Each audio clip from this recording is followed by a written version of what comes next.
Hi, good day everyone. We are now on part 5 on the series of videos on the Mathematics 10 tutorial. In the first illustrative example of the arithmetic means, we were able to get the correct answer by finding the value of the common difference for us to be able to complete the arithmetic sequence. Did you know that there is a shortcut method? Consider this illustrative example number 2. Insert 3 arithmetic means between 2 and 30. There are two ways on how to get the answer of this. The first one is using the arithmetic sequence notation.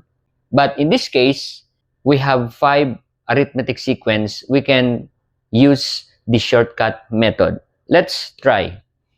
If you write the presentation about this, we write 2. Then we will insert 3 arithmetic means 1, 2, 3, and the last term is 30. The shortcut method, since we are talking about the arithmetic means, it is about the average, it is about the middle in between two numbers. On that particular logical definition about means, we can get the value of this middle by adding 2 and 30. Assuming that this is the second term, this is the third term, and this is the fourth term. This is the first term and the last term.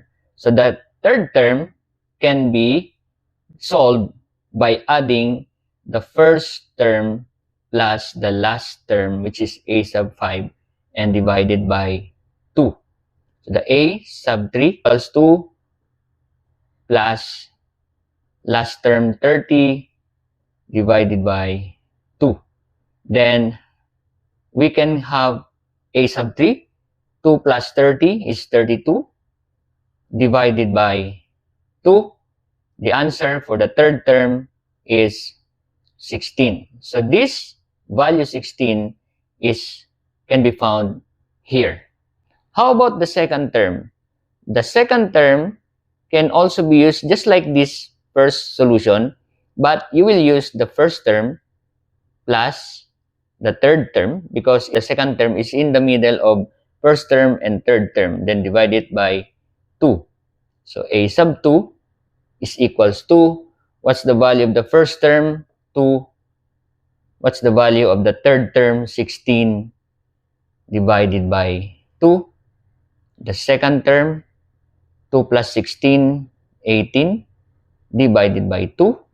So the answer of the second term is 9. So this is the value for the second term. And lastly, for the fourth term, we are going to add in between this and this one, the third term added to the last term, a sub 5 divided by 2, a sub 4, what's the value of a sub 3? 16 added to the last term 30 divided by 2, a sub 4. We are going to add this one, becomes 46 divided by 2, a sub 4 is equivalent to 23. So this will be the fourth term. Okay, how sure we are that these answers are correct? Let us determine the common difference between this arithmetic sequence. Common difference of this sequence, obviously, it's 7. So this 7, if you add to 2, becomes 2 plus 7 becomes 9. 9 plus 7 becomes 16. 16 plus 7, 23. And 23 plus 7 is 30. Therefore, this answer is correct.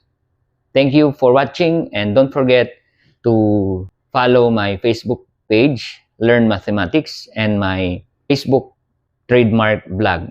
Thank you very much for watching, and see you next video.